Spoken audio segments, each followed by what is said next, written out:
Bonjour à tous. Derrière quasiment tous les objets qui nous entourent, que ce soit les voitures ou les gratte-ciel, il y a comme une force invisible, un super pouvoir secret de l'ingénierie qui permet, en quelque sorte, de prédire l'avenir. Aujourd'hui, on va lever le voile sur cette méthode assez incroyable. Alors jetez un œil à cette image. Elle est tirée d'un vrai examen d'ingénieur. Et non, ce n'est pas juste un joli dessin. C'est un véritable défi du monde réel. Une structure qui va devoir supporter des forces bien réelles. Le truc, c'est que les ingénieurs doivent résoudre ce casse-tête avant même de poser la première pierre. Et ça nous amène à la question centrale. Comment est-ce qu'on peut bien prédire son point de rupture sans jamais la construire?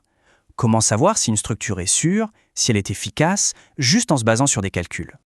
Bon, entrons dans le vif du sujet. À première vue, ça ressemble à un problème impossible, n'est-ce pas?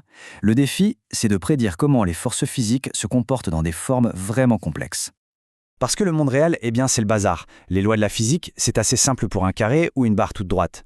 Mais pour une pièce de moteur avec plein de courbes et de recoins, tenter de calculer les forces, la chaleur ou les vibrations sur toute la pièce d'un seul coup, c'est quasiment mission impossible. Alors comment on s'en sort?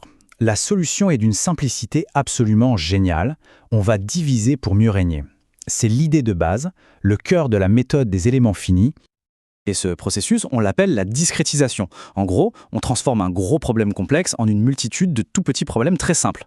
On commence avec notre objet compliqué, puis on vient poser par-dessus une sorte de filet, un maillage, qui le découpe en milliers de petites formes simples, des triangles et des carrés. Et à la fin, on analyse chaque petite forme, une par une. Chacune de ces petites formes, c'est ce qu'on appelle un élément fini. C'est tout simplement une forme géométrique simple dont on connaît parfaitement le comportement mathématique. Et une fois qu'on les connecte tout ensemble, elles forment un modèle numérique de l'objet entier. L'image la plus parlante, c'est de voir ça comme des Lego numériques. C'est exactement ça. Chaque brique est toute simple, mais en les assemblant, on peut créer absolument tout ce qu'on veut. D'accord, passons à l'étape suivante. Maintenant qu'on a nos briques, il faut comprendre ce qui se passe à l'intérieur de chacune. Il faut comprendre leur plan, leur ADN en quelque sorte. Et cet ADN, les ingénieurs l'appellent la fonction de forme. C'est en fait une équation qui décrit le comportement physique à l'intérieur d'un seul petit élément en se basant sur ce qui se passe à ses coins, qu'on appelle des nœuds. C'est un peu le mode d'emploi de la brique. Autrement dit, ces fonctions de forme, elles nous disent précisément comment un petit morceau va s'étirer, se plier ou même chauffer quand on lui applique une force.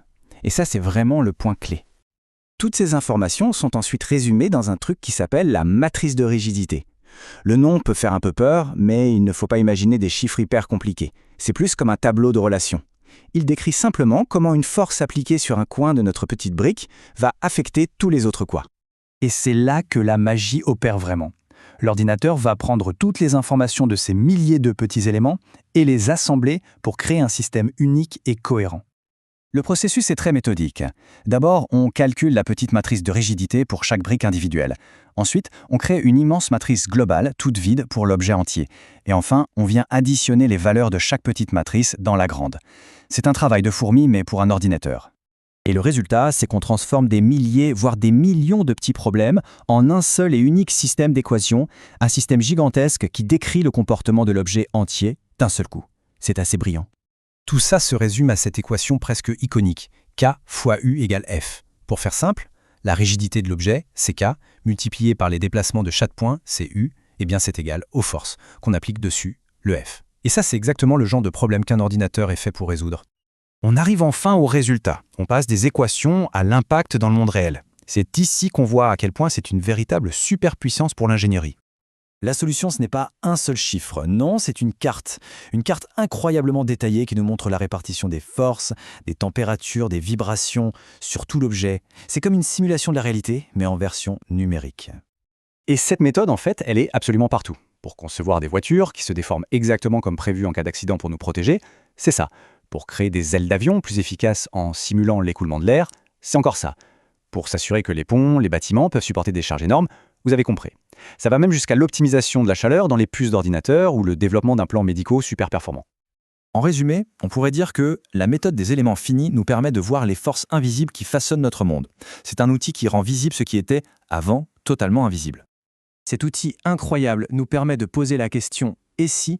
à une échelle gigantesque, de tester des designs avant même qu'ils n'existent.